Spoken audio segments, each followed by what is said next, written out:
How's it going there, YouTube? Well, I got a little bit different video for you guys. If any of you guys were watching the last couple of videos there, I was having a transmission issue with my pickup truck.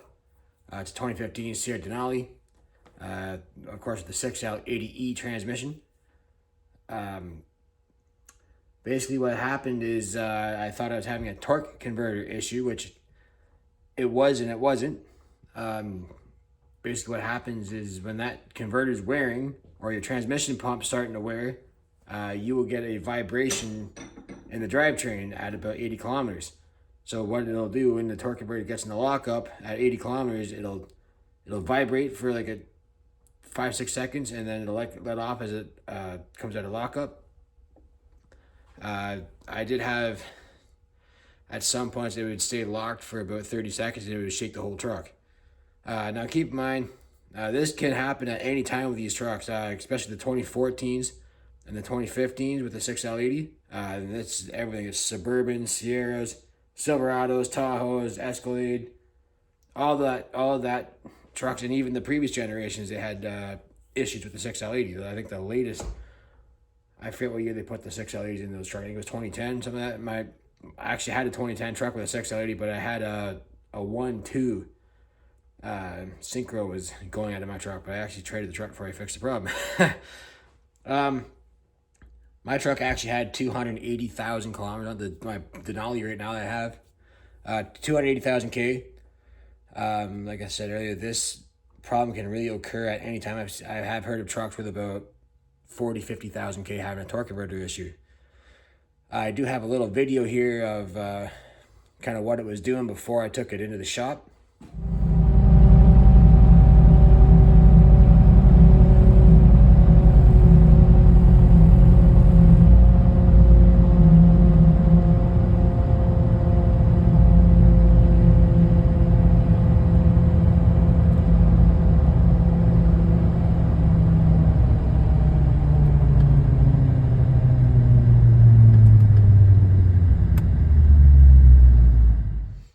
So you notice there that the RPM would spike about 300 to 500 RPM when after the torque converter came in and out of lockup.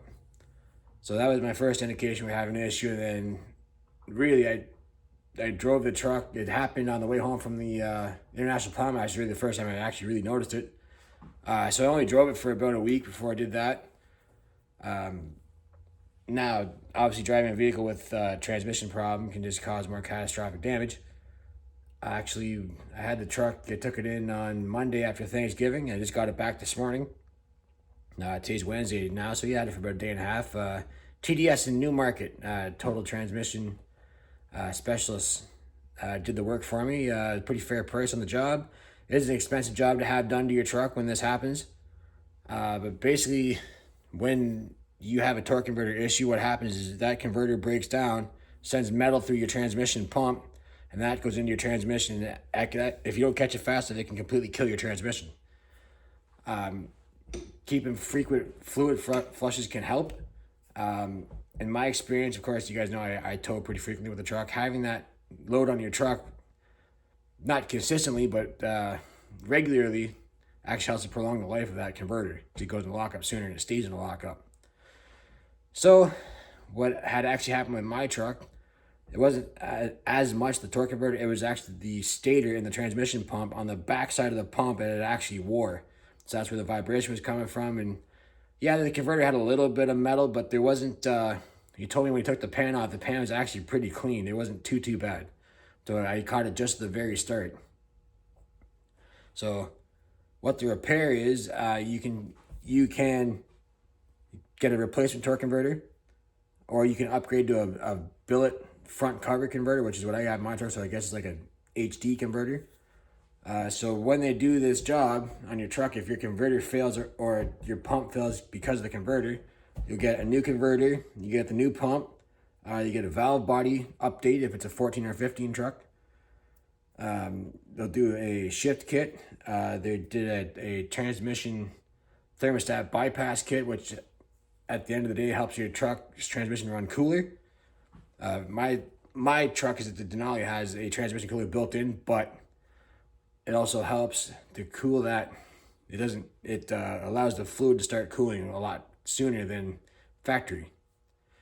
So these trucks, when they had that bypass kit in, they run about 55 degrees. And my truck never got hotter than 95, even towing on a hot day. I just lost my train of thought here.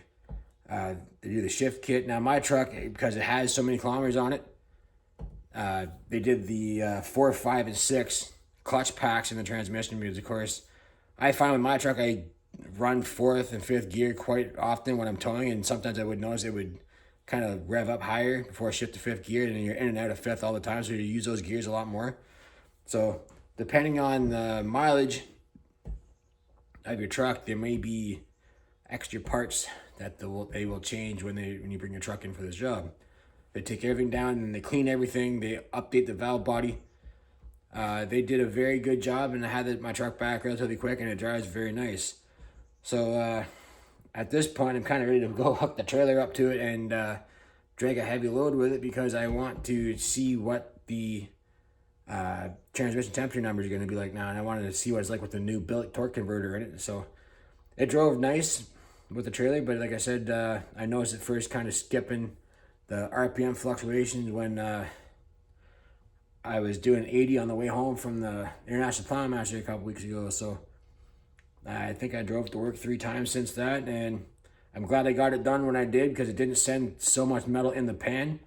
A total rebuild on one of those trucks, so that's like the torque converter, the new pump, all the synchros, all the clutches. If you got to do everything, it's like $6,500. I was not quite half of that. So it was a bit more because I upgraded the Billick torque converter. I probably could have gone with a factory converter because I got 280,000 K out of the first one, but you're in there, you might as well do the upgrade. It's worthwhile to do.